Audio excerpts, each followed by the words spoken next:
Salam sepak bola, teman-teman netizen atau warganet. Welcome back ke konten terbaru dari channel YouTube Bola Bung Binder. Dan di konten kedua hari ini, saya ingin membahas tentang dua pemain sepak bola keturunan Indonesia, Justin Hubner dan juga Ivar Jenner, yang telah tiba di tanah air untuk mengurus proses naturalisasi mereka agar bisa bermain bagi timnas Indonesia U20 dalam waktu dekat ini.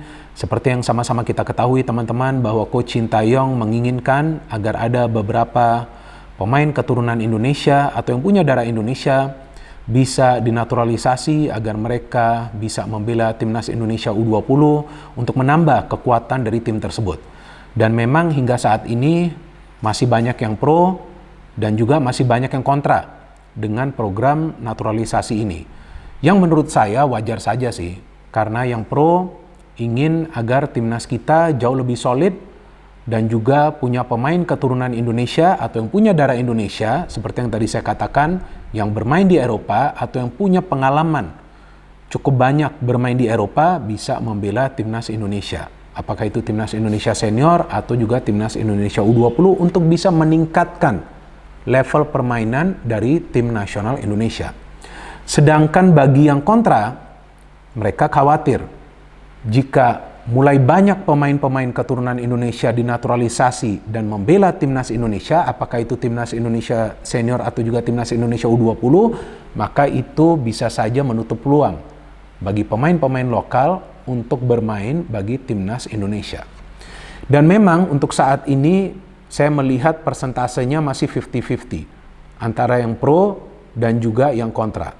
Tapi kita juga perlu memahami teman-teman, kepentingan untuk menaturalisasi pemain-pemain keturunan Indonesia atau yang punya darah Indonesia. Karena yang mereka bisa berikan bukan saja dalam urusan teknis, tapi juga dalam urusan non-teknis. Apa itu urusan non-teknis? Yaitu untuk sharing knowledge, untuk membagi pengetahuan mereka, untuk membagi ilmu mereka, membagi pengalaman mereka yang mereka dapat dengan berlatih dan bermain di Eropa.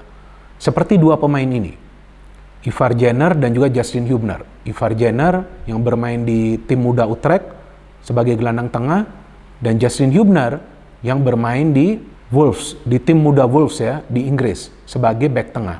Jadi dua pemain ini kan sudah punya pengalaman yang baik ya, berlatih dan juga bermain di tim muda masing-masing tim. Tentu mereka juga bisa memberikan knowledge ya, pengetahuan mereka dan juga sharing ilmu mereka kepada pemain-pemain muda lainnya di timnas Indonesia U20. Jadi yang diinginkan oleh Coach Shin Tae-yong itu juga adalah bahwa pemain-pemain keturunan Indonesia ini bisa juga memberikan penguatan mental kepada para pemain lokal kita. Karena seperti yang kita pahami bahwa untuk bisa menembus tim muda di klub di Eropa saja itu sangat sulit teman-teman.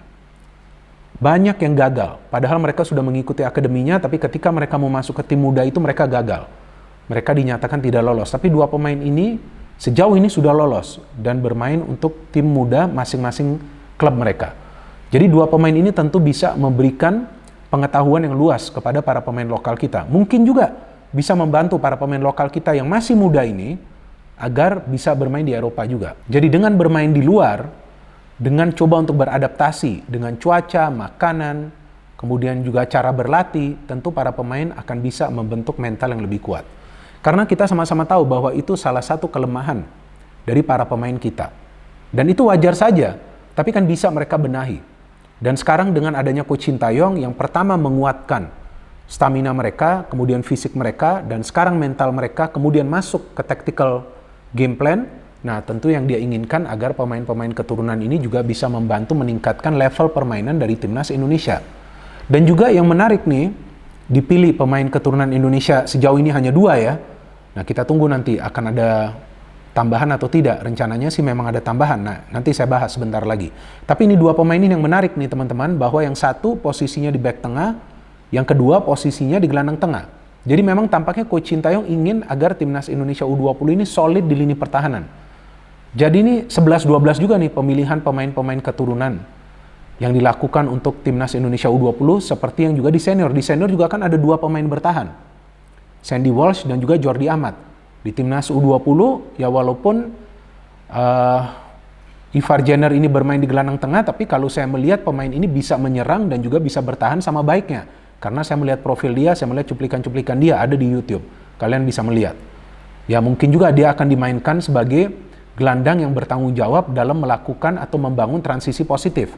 Dan juga kemudian untuk menutup ruang di lini tengah, yaitu karena dia punya daya jelajah yang luas. Kemudian Justin Hubner kita tahu back tengah. Jadi sepertinya memang Justin ini dibutuhkan ketika nanti akan ada lebih banyak crossing-crossing dari tim lawan yang diberikan menuju ke ruang pertahanan dari timnas Indonesia U20 atau ke dalam kotak penalti. Jadi dia diperlukan untuk memenangi duel-duel di udara. Bukan artinya pemain-pemain lokal kita gak bisa. Pemain-pemain lokal kita juga bisa. Tapi kan tekniknya seperti apa biar gak salah. Cara penghalauannya seperti apa. Nah itu yang sebetulnya bisa di-sharing oleh dua pemain keturunan Indonesia ini. Dan kita juga perlu pahami lagi-lagi bahwa dua pemain ini punya garis keturunan Indonesia. They have blood of Indonesia. Mereka punya darah Indonesia. Jadi gak ada salahnya juga pada saat mereka ditanya dan mereka memilih juga untuk membela timnas Indonesia. Cuma yang akan menjadi masalah nanti jika kebanyakan pemain-pemain keturunan Indonesia yang dinaturalisasi. Itu yang nanti bisa menjadi masalah. Karena kita juga perlu sadar bahwa ini semua adalah pilihan dari Coach Sintayong. Beritanya kan seperti itu. Pilihan dari Coach Sintayong yang meminta kepada PSSI agar bisa menaturalisasi pemain-pemain keturunan tersebut. Tapi bagaimana nanti setelah Coach Sintayong tidak menjadi pelatih dari timnas Indonesia? Belum tentu. Pelatih yang baru akan memilih mereka juga. Jadi saya lebih setuju jika program naturalisasi ini dilakukan untuk menambah kekuatan, tapi untuk program jangka pendek saja. Jadi mungkin 2-3 sebetulnya sudah bagus. Tapi kalau sampai 5, 6, atau 7, nah itu yang harus hati-hati. Karena jangan sampai kebanyakan, ya pemain-pemain lokal kita juga akan banyak yang berkembang dari sekolah sepak bola yang ada di Indonesia kan. Memang mereka juga punya masalah sih untuk bermain at the top level, tapi kan tentu bisa mereka benahi lah. Ini kan mereka usia-usianya kan masih muda, mereka masih punya waktu untuk membenahi kekurangan mereka. Dan itu yang sekarang kan sedang dilakukan oleh Coach Sintayong. Jadi kalau saya melihat program naturalisasi ini nggak ada salahnya, tapi jangan sampai kebanyakan. Dan juga yang dipilih nih, kalau saya melihat oleh Coach Sintayong ini benar-benar yang dia paham punya kualitas. Dan kita juga jangan lupa bahwa Coach Sintayong ini bisa menilai potensi dari seorang pemain dengan begitu baik. Ya, kita tahu itu dia lakukan berkali-kali di Timnas Indonesia Senior dan juga di Timnas Indonesia U20. Siapa yang menyangka Robby Darwish itu bisa ditempatkan di dua posisi berbeda. Center back, bahkan juga wing back. Dan mainnya bagus lagi. Kakang Rudianto juga kita tahu bermainnya bisa di wing back sebelah kanan. Barnabas Sobor pernah dimainkan juga sebagai center back, bagus saja mainnya. Kemudian ada Dimas Juliono, Muhammad Ferrari mainnya jadi bagus. Arkan Fikri mainnya bagus, Zanadin Faris mainnya bagus. Di depan ya kita tahulah ada Hoki Caraka dan juga Rabani Tasnim, belum lagi ada Marcelino Ferdinand. Jadi pemain-pemain keturunan ini juga belum tentu otomatis akan mendapatkan tempat. Dan ingat loh, mereka baru saja bergabung ke Timnas Indonesia, mereka perlu beradaptasi. Elkan Baggett saja membutuhkan waktu yang cukup lama. Baru sekarang kita bisa melihat benar-benar penampilan yang menawan dari Elkan Baggett. Betul kan? Bahkan dia sudah mulai mencetak gol tuh. Bagi klubnya, Gillingham ya, dia sudah mencetak 2 gol. Jadi perlahan-lahan. Jadi pemain-pemain ini juga feeling saya gak akan otomatis, udah kamu main saja di center back, kamu main di tengah. Mungkin nanti jika ada tambahan 1 pemain lagi di depan, udah kamu main di tengah. Enggak juga, Coach Sintayong ini pelatih yang sangat amat profesional teman-teman. Dia akan melihat. Memang sebelumnya dia telah mengevaluasi, tentu dia yakin dengan pilihan dia. Tapi dia akan melihat, bisa gak kamu itu beradaptasi? Bisa gak kerjasama? Karena intinya itu harus kerjasama. Jika itu bisa mereka lakukan, maka mungkin mereka akan lebih sering mendapatkan tempat inti. Jadi kita tunggu proses naturalisasi dari 2 pemain ini dan kita tunggu apakah nanti akan ada pemain tambahan dan berapa banyak. Ya seperti yang saya katakan tadi, saya harapkan ya jangan terlalu banyak. Jadi biar pemain-pemain lokal ini juga bisa blend in dengan baik, bisa chemistry mereka terbangun dengan baik juga dan bisa bertahan untuk jangka panjang. Jadi inti kekuatan dari tim ini adalah pemain-pemain keturunan, pemain-pemain lokal, pemain-pemain berkualitas, pemain-pemain bermental baja, dan pemain-pemain yang bermain mengandalkan intelijensia. Intelijensia itu sangat penting teman-teman dalam sebuah pertandingan sepak bola, apalagi di top level. Otaknya harus jalan, kakinya harus sinkron dengan otak. Jadi apa yang otak pikirkan itu harus ditransfer ke kaki.